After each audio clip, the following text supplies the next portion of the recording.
When Earth was expelled from the Galactic Council, the decision was supposed to end humanity's influence forever. Instead, it lit the fuse of something the galaxy had never seen, a rebirth forged in isolation, ambition, and rage. They thought banishment would humble the humans. They were wrong. It made them unstoppable. 1. The banishment. The great hall of the Galactic Council shimmered like liquid crystal, filled with the colors of 100 species. At the center stood Earth's delegation, tired, proud, and silent. By vote of 71-1, the arbiter of the council intoned, "The Terran Federation is hereby expelled from the Council of Civilized Worlds." The charge, aggression, resource hoarding, and the violation of non-expansion accords. Ambassador Leona Voss didn't bow. She stared into the council's massive alien eyes and said, "We gave you medicine, trade, peace, and now you call us dangerous? You're right." The silence that followed carried across galaxies. The humans turned and left, their flag trailing behind them like a shadow that promised to return. 2. The silent years. Earth withdrew from interstellar affairs. The Council expected chaos, collapse, or surrender. Instead, the planet went quiet. Too quiet. Trade routes shifted. Probes went missing. Colonies stopped transmitting. The only message from Earth came 5 years later, a broadcast encoded in every known frequency. Do not mistake silence for submission. Behind the clouds of secrecy, Earth was changing.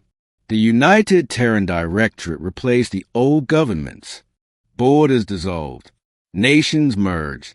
Humanity became one, united not by hope, but by exclusion. 3. The Forge. They built in darkness. Cities turned into shipyards.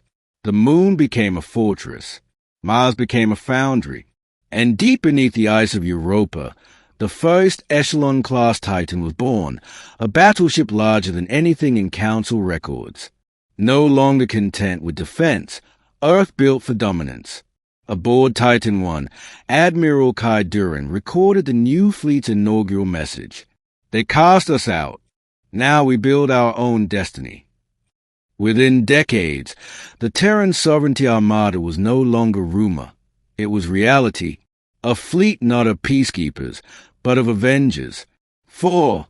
First contact. Again, a Council patrol ship, the Viol Corps, stumbled upon a human mining outpost near the Trillium Belt. The Corps expected to find a colony in disarray. Instead, they found precision. Ships lined like blades, soldiers armored in black steel, and banners bearing a single emblem, the Iron Son of Earth. When the Viol Corps transmitted a demand for inspection, the human commander replied simply, "The Council has no authority here. You banished us, remember?" Moments later, the Viol Corps vanished from sensors. The Council declared it an accident, but the galaxy whispered another word, revenge. 5. The Return. A century after the banishment, the Galactic Council convened once more. They had forgotten the humans, until space itself tore open. 20 massive ships emerged from subspace, dark, angular, and silent. At their head was the Echelon-class Titan Sovereign Dawn.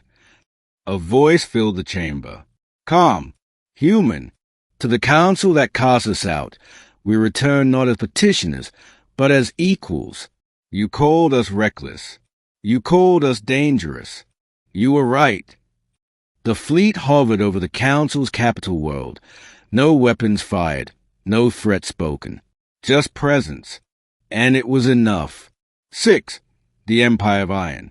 The galaxy watched in disbelief as humanity unveiled its new order.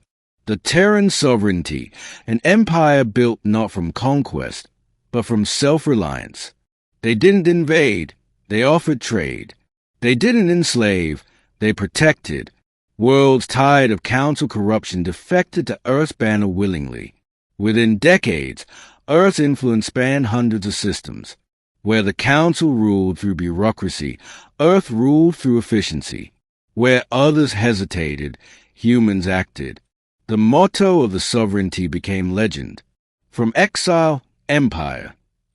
7. The reckoning. Eventually, the council grew afraid. They sent fleets to contain Earth's expansion, relic ships armed with outdated weapons. The sovereignty's response was swift and devastating.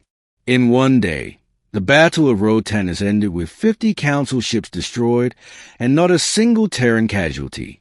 The council's final transmission before surrender read, "How did you build all this?" And Earth's answer was simple. You left us no choice. 8. The legacy of humanity. Generations later, historians would write of that age how humanity rose from exile to leadership. Some called it arrogance, others called it destiny. But to the children of Earth, the story was simpler. When the galaxy turned its back, humanity built its own path. Under the Iron Sun, they found unity, purpose, and strength. And from the ashes of rejection, they created something no council could ever destroy, an empire built on willpower. 9. The message to the stars. Centuries later, a beacon at the edge of known space transmitted a signal in every major language. To those who doubt, remember, banish humanity once, and we will build forever. We are the children of Earth, and we do not fade.